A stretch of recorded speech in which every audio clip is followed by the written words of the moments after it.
Let's hope for the best. So, we have been learning about a new composer who is our new composer. Not Myra. Is that really who we were hearing about last week? Who were we hearing about last week? I was reading a story. Who was it? Mozart was last month. Max? Beethoven. And what's Beethoven's full name? Cassidy, do you remember?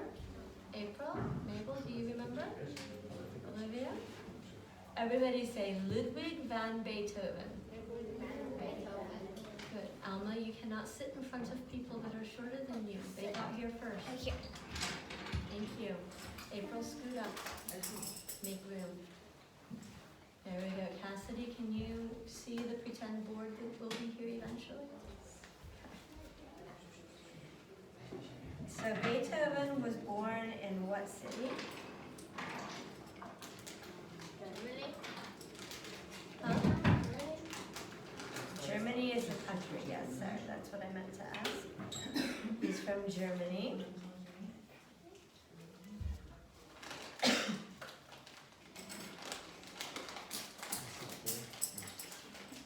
Okay, and last week we learned that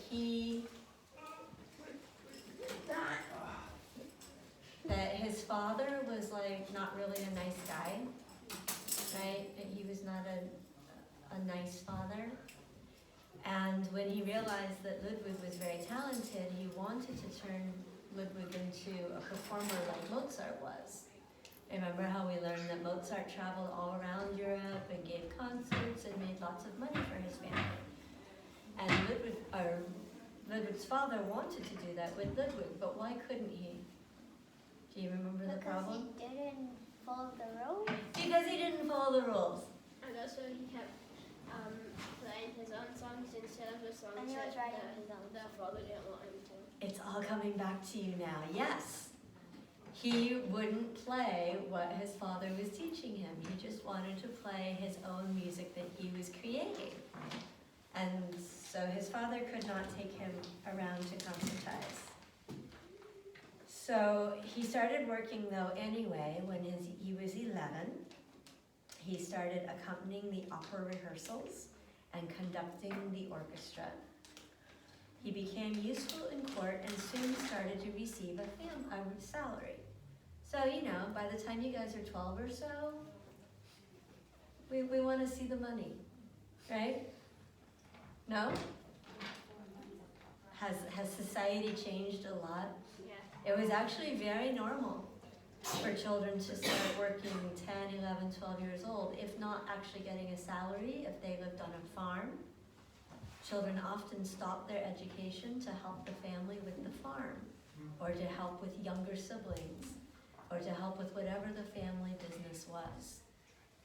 So you had to be from a pretty wealthy family to get a full education all the way until you were 16 or so. It was very unusual at this point.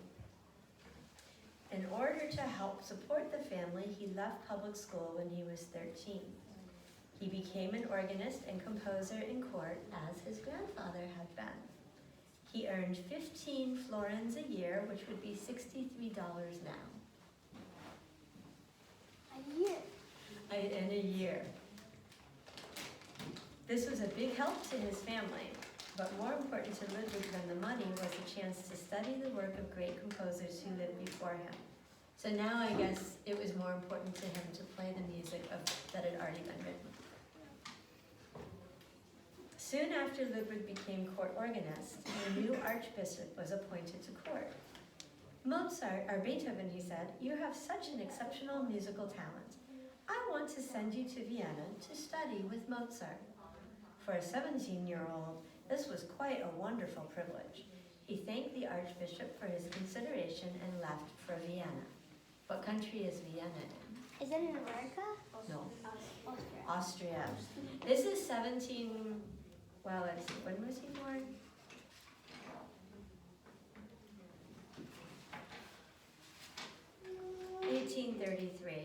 so yeah, no, that's Becker. When was Beethoven Is that born? what- Beethoven was born in 1770, so America didn't exist yet. America became America in 1776. So America started existing while Beethoven was growing up. Still no piano though. Just from the Just the clavichord, the hammer clavier, which is almost a piano. Okay, so he heads for Vienna in Austria. Mozart was impressed with the young Beethoven. He heard him improvise at the harpsichord and remarked to the people around him, "This man will make a great name for himself in the world." Lessons with Mozart did not last long, however. After only 2 months in Vienna, Ludwig received a letter from his father. "Please hurry home. Your mother is seriously ill." Soon after he arrived in Bonn, his mother died. Now Ludwig was without anyone whom he deeply loved.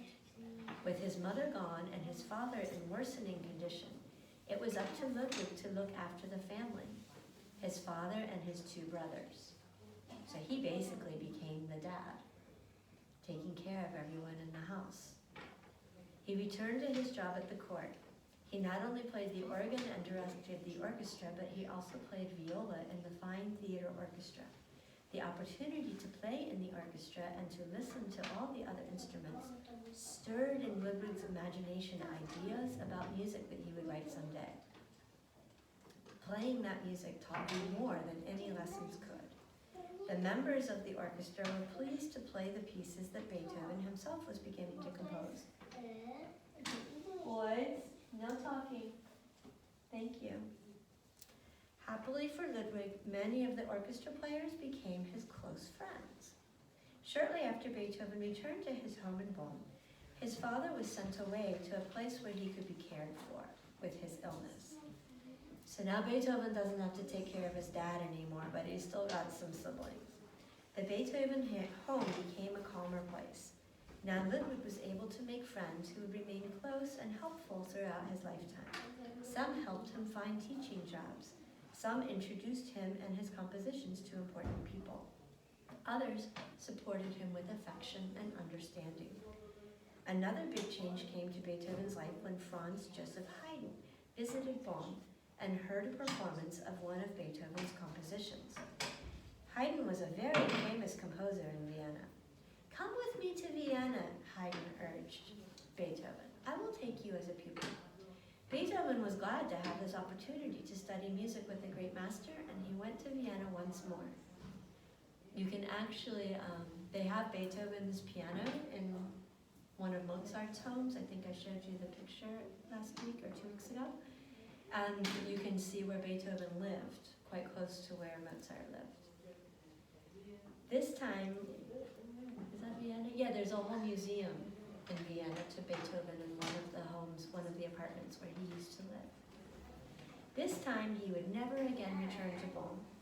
He studied composing with Haydn, but soon discovered that the older man had his own musical ways and did not appreciate or understand Beethoven's different ideas about composing music. So Haydn was a classical era composer like Mozart. Beethoven's breaking the rules, Haydn doesn't appreciate it. So although the 2 men always remained good friends, Ludwig looked for other teachers to help him. Living in Vienna was very different from living in Bonn. Vienna was truly a musical city. In Bonn, almost all music was written for the court and performed there just for private guests. In Vienna, too, there was music for the court, but also music was heard in churches and theaters, where many people came to hear concerts. So that's very new.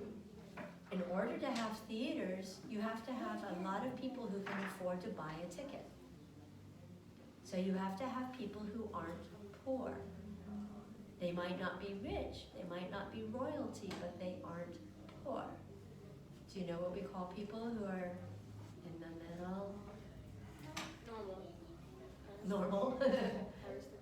No, aristocrats are above. Aristocrats are usually pretty rich. Middle class. And So hopefully it means that, yeah, you have money for theater tickets once in a while, you have enough money for a nice home for your family, but you're not rich. But you're not poor. So the middle class didn't exist until the classical era.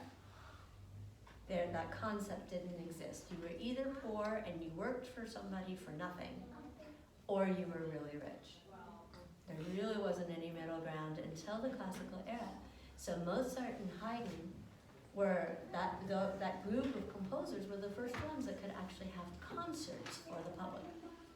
Everybody else was dependent on rich people or the church to pay them for their music. And if you didn't know any rich people and you didn't go to church, you were out of luck.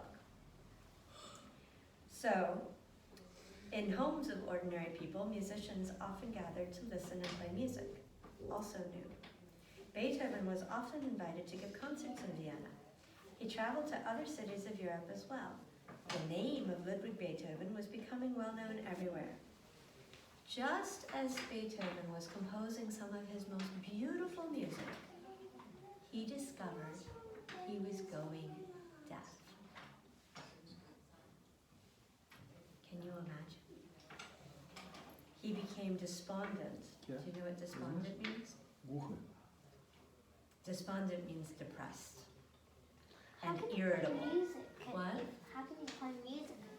It's that. Well, he's not deaf yet, but he's starting to notice he's starting to lose his hearing. And it makes him very upset, to say the least. And we didn't have any help yet for people who became blind or became deaf. We had none of the tools Right? No that we sign have to. language. It hadn't been invented yet. He withdrew into himself. My career will soon come to an end. Now I must only turn to composing. The world of musicians recognized Beethoven as a great composer. Music publishers were always eager to publish his works, and musicians were ready to play them. A story is told that at the first rehearsal for his 7th symphony, the violinist refused to play a passage. "We cannot possibly play these difficult notes," they complained. "Take your parts home and practice," Beethoven said. "Then the passages will surely go." In the days of Beethoven, the orchestra conductors did nothing but beat time. It was different, though, when Beethoven conducted. One of the violinists wrote, "The composer crouched lower and lower to tell the orchestra to play softer. Then he would spring into the air to show a climax. Sometimes Beethoven would behave in a very strange way toward the orchestra because he couldn't hear the soft passages." So we see his life is about to get difficult again. So last week when I said we were going to learn about Beethoven, Stucco sang a little thing. Anybody remember what he sang? Sorry? I was looking, Huh? sorry. I got lost. What did you say last week? Last week when I announced that we were going to hear Beethoven, Mm-hmm. you sang something. What did you Ah. sing? Sorry, I don't remember which one was this. You don't remember? It was an organic reaction. Yeah. You went Dum, dum, dum, bum bum bum bum.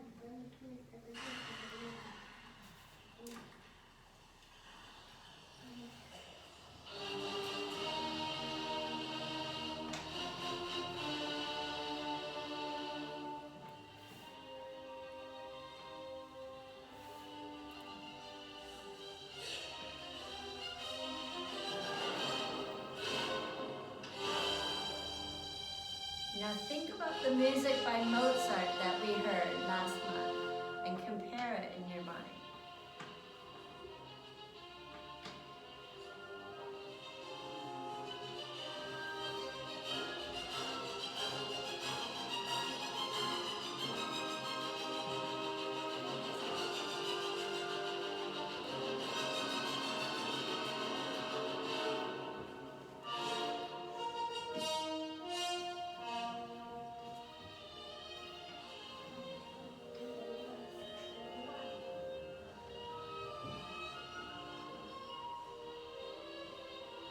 We have the melodies like Mozart, but they're a little more dramatic, they're a little more intense.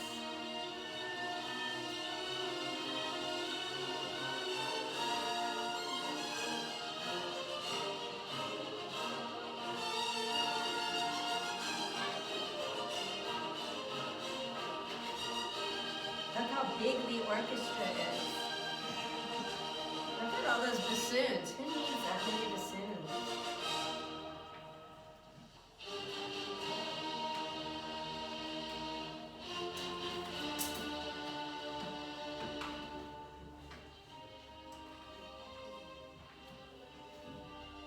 So he just keeps that little, what we call a motif.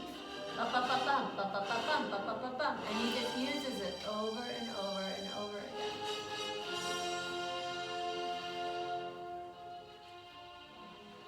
But how does he know which part is where? Like, Who? not Mozart, but Beethoven? Beethoven. Well, he created it. So it's wherever he wants it to be. Right? It was his composition. But he knew how to get a lot of mileage out of 4 notes. Right? Bum, bum, bum. Bum. He wrote an entire first movement, which is about 12 minutes long, based on those 4 notes. And it's exciting. Right? It makes you want to listen. Okay, so we need to move along. I like this kind of You like music from the Romantic era? So that's useful to know, right? Because then when you're exploring music, you can look for other composers from the Romantic era.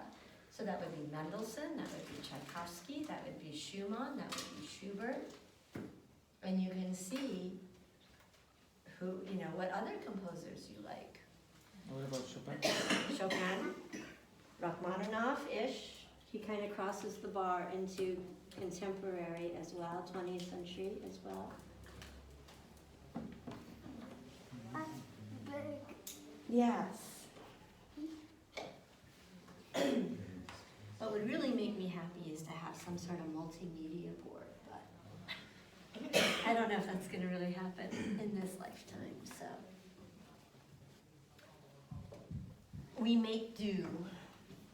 Olivia, can you see it? Yeah? Okay. So, here, so Myra, you really have to, actually, do you really want to sit through this again, or can I give you something else to do? I'm so glad you said that. I have a present for you. Why don't you go sit over there and do it? When we switch gears, you can come back. Olivia, why don't you go sit where Myra was sitting so you can see better? You okay? You look like you're tired. Are you tired? You look like you need a hug. Do you need a hug? So, what is our time signature? 3/4. 3/4. Everybody say 3/4. 3/4. So, how many beats are in a measure? 3. And what kind of note gets 1 beat? 4th note. The quarter note. It's not a 4th note. It's a quarter note or a crotchet. So this gets 1 beat. How many beats does this get? 2. So 1 plus 2 is? 3. We've got 3 beats. How many beats does a note like this get? 3. Now we're missing a measure line. Raise your hand if you can tell where it goes. Giovanni, come draw it.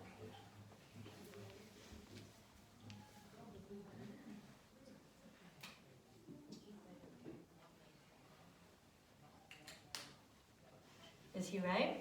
Yeah. Is he right, Mabel? Yeah. Now, I have a feeling that you saw 3 beats here and worked your way back. But that's a good strategy, even though it's kind of cheating. And it's also 3 beats here. It's 3 beats here, right? The 2 T's together make 1 beat. And then another bit. A beat, but it has a dot. So that's half of a beat, And then it's another. and then it's another half of a beat. I didn't see the dot. Yeah, no. Okay? So then we have 3 beats in each of the measures. Now here, what's our time signature? 3/8. So now what kind of note is going to get the beat? 6th note. The 8th note. The 8th note, right? Or the quaver. So that means that instead of this getting one beat, this gets one beat. Because we changed the number on the bottom. So how many beats do we have? Can we count? 1, 2, 3. 1, 2, 3. How many beats is this gonna get? No, the quaver, the eighth note gets 1. How many beats is this gonna get? 2. So 1, 2, 3. How many beats is this gonna get? We're not counting. 3. Good job, April. 3 beats, and we keep counting. 1, 2, 3. How many beats? 1, 2, 3. 1, 2, 3. 1, 2, 3. Bravo. What is in our key signature? F sharp. So, what is the name of this note? F sharp. Even though there isn't a sharp in front of it, when we put the sharp in the key signature, it means that anything that looks like an F is an F sharp. So we would say that this note is affected by the key signature. If we were writing theory tests, that's what we would say. Also that one. Also this one. Okay, who can find the other F sharp? Not you? Who can find the other F sharp? Is it the this one? Where? Bottom one. This one. Is that an F? Oh, but it can't be an F sharp either. You already got this lesson. You don't get to answer. Cassidy? You don't see it? Kira?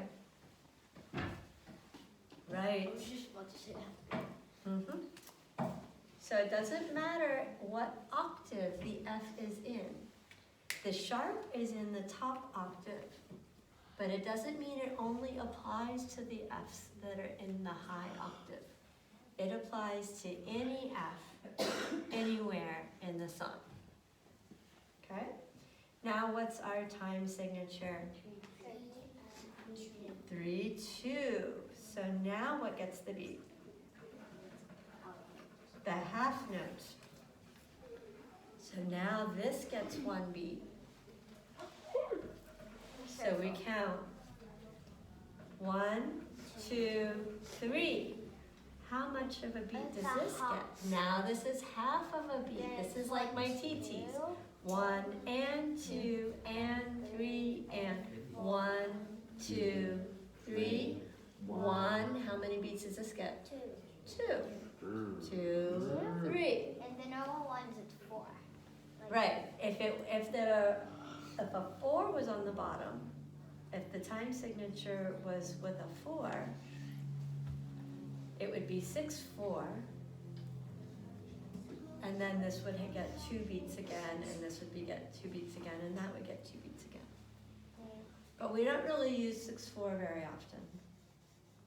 It's not impossible, but we don't use it a lot. Oh, I forgot to ask, what key are we in if we have 1 sharp F sharp? What scale do you know, Mabel, that has 1 sharp? Is it C or G? G, yes. Now, what is our key signature here? In order, please. F sharp and C sharp, right? So we keep the F sharp always. We cannot have a C sharp without an F sharp. Now that we've added the F sharp, we must always have the F sharp. If I wanted more than 2 sharps, my first 2 have to be F sharp and C sharp. I can add sharps till the cows come home, it doesn't matter. My first 2 sharps have to be F sharp and C sharp. So if you ever just see 2 sharps, you don't even have to count the lines and spaces. It has to be F sharp and C sharp. You will never see 2 sharps like this. Never. Can't be. That doesn't mean anything. Okay? So now, somebody tell me one note that is affected by the key signature in the first measure. Everybody look at the first measure.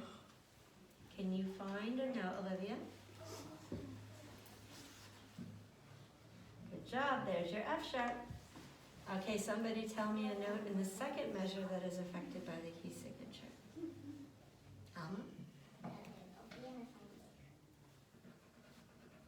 Good. Somebody tell me a note in the third measure that is affected by the key signature. Cassidy?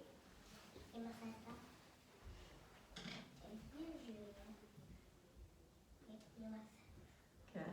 Somebody tell me another note in the third measure. Kira? There's our C sharp. Are there any notes in the last measure affected by the key signature? No. No. Just an E and a D, and we don't have an E sharp and we don't have a D sharp. What if you put a D flat there? Then it would still be that sharp. But why would I? Well, flat is not a sharp. No, but like if you put the D flat, it would still be the same as the other sharp. Oh, a D flat instead of a C sharp? It would be the same sound. But what key am I in? Treble. I'm in treble clef. G only has one sharp. What scale has two sharps, Kira? C. D. So I can't change my D if I'm in the key of D. If I make it D flat, I'm very confused. Right? Because it doesn't make it the key of D flat because I still have two sharps. The key of D flat has 5 flats. That looks weird. So how the heck is a D flat in the key of D? It can't be, right? It just cannot be. If you want the sound of a D flat, and you're in the key of D, you have to write a C sharp. So, good discussion point, but not possible. Okay. Okay? All right, performances. Alma. Myra, why don't you come back? Excuse me, Did you, załóż klapki. Załóż klapki. Like a first. Alma. Take a nice bow and tell us what you're playing. What? Mini at 1. What?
extra note in the end, like on the piano? In the left hand, but Okay. not in the melody. Mm-hmm. Max and then Olivia. You played like a violinist. Very nice. Max, come on. There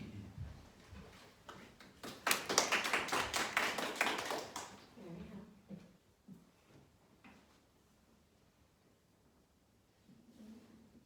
Oh.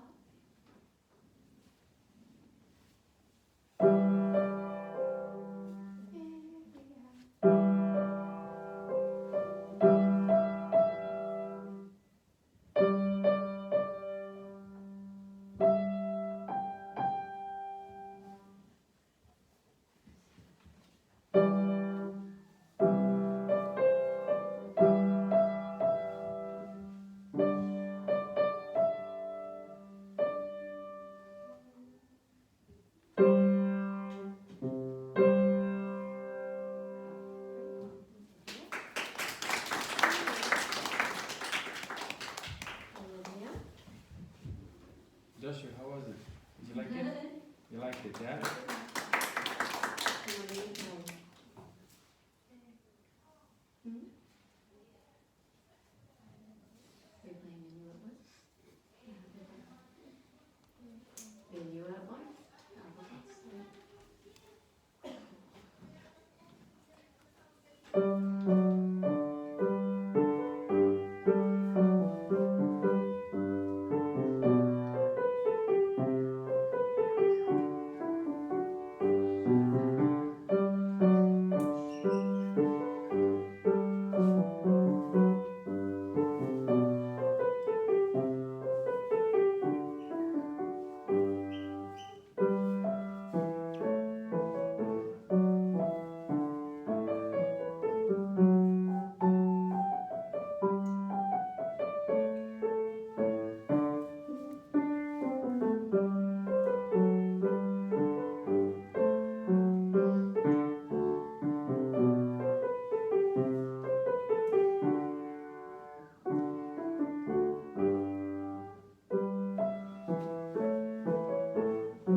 Did you get the bow?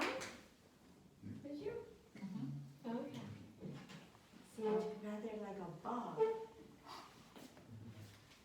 Okay, April, you're on the list today, but I didn't see you Monday. Do you want to wait for next week? She won't be here next week. Oh, that's right. Are you ready to play something today? You don't know? All right, we'll wait for you to come back from vacation then. Okay, so let's see.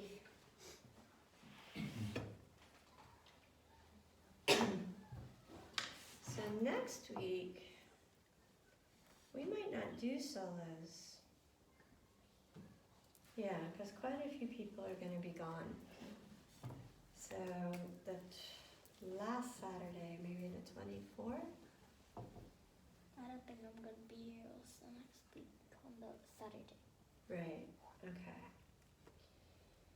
So on the 24th, Loa and April for sure from today, Kira,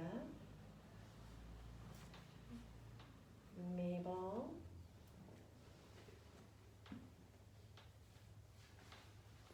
Giovanni, can I put you down for the 24th?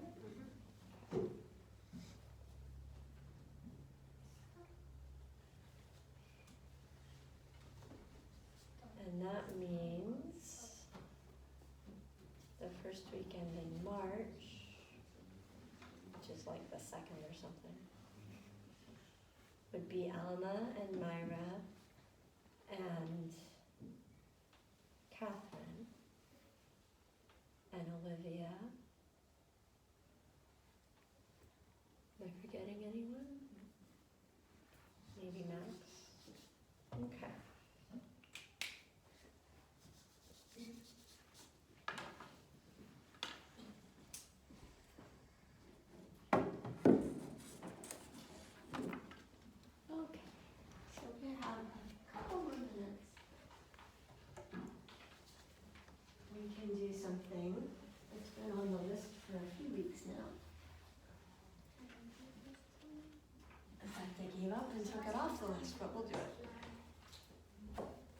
started it.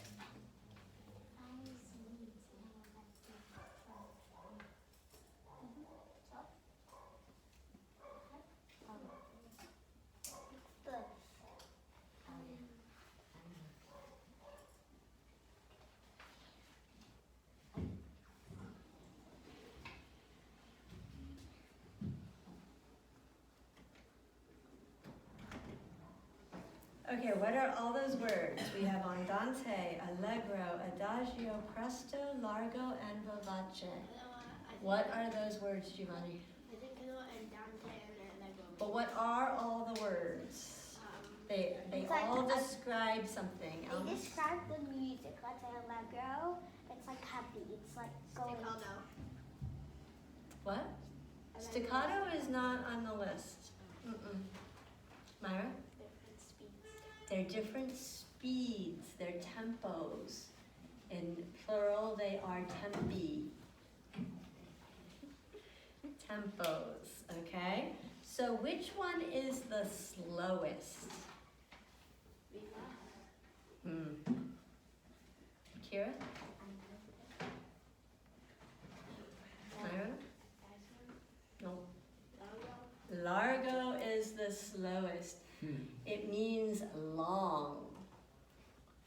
So largo is what you use, what you tell as a composer when you really want the piece to feel like you're just there. Like you're not in a hurry, like you're just playing slowly and beautifully, and you're not worried about keeping the pulse and having the rhythm. Like maybe my angel. No, that's still faster than Largo. Largo is super slow. What's the next fastest? After Largo, what's the next fastest? Not quite. Kira? Adagio. Everybody say adagio. What's the next fastest? Alma?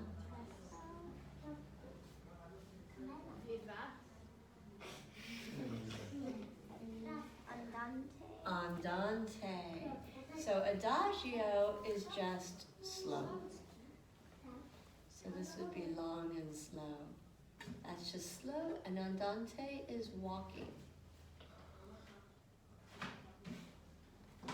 And it's walking like you're in the countryside, like you're just going for a walk after dinner.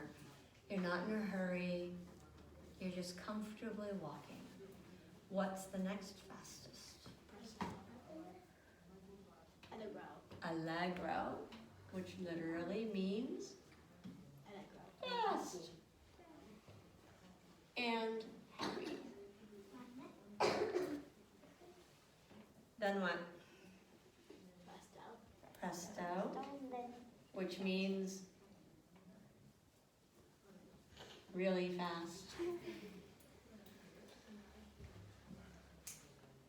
And last is vivace. And vivace means fast, but also lively. So these are going to also be your most rhythmic pieces. Full of life, full of joy, probably virtuosic, which means that it's a show-off piece, right? And it's kind of like when you get a vivace tempo marking, sometimes we take it as play it as fast as possible. Like that just means go, okay? So, without mistakes, always, right? Everything is always at the speed of no mistakes. What's the fastest song in Book One? In piano? Allegro. Well, what else is faster than Allegro? When played properly. I mean, otherwise the answer is any review piece. No, by design. What? That was the question, by sort of like design, by the composer intention, yeah? You know, I mean, Dr. Suzuki composed Allegro even more as a happy piece. So yes, it's fast, but he really wrote it as a happy piece. But the other songs, like we have allegrettos, we have 2 allegrettos, which are slower than allegro. They mean a little allegro. Right? But fast is unusual because it takes a lot of ability to play fast. A beginner is not going to play fast very well. Yes, ma'am. Is Wild Rider the fastest one in history? I don't remember, because I'm not sure, we'd have to think about it because you are also playing a movement that's labeled vivace in the kulao. Oh yeah, but on the recordings they left right in Well, but see, you have to remember that tempo is not just about beat. You have to imagine the rhythm. We've talked about this. So if I have a fast rhythm, I can't have a super fast beat too. I'll die. Right? So if the rhythm is fast, my beat might be slower, but it will still sound like a fast song. If my rhythm is slower, like in Wild Rider, your rhythm is slower than in the vivace. So my beat might be faster because the rhythm is slower, and both songs will sound fast. Right? Which one is faster depends on your ability. How wild is your rider? Okay, everybody up. Toes together, and we say, thank you for learning. If you're going away this week, have a great vacation. We'll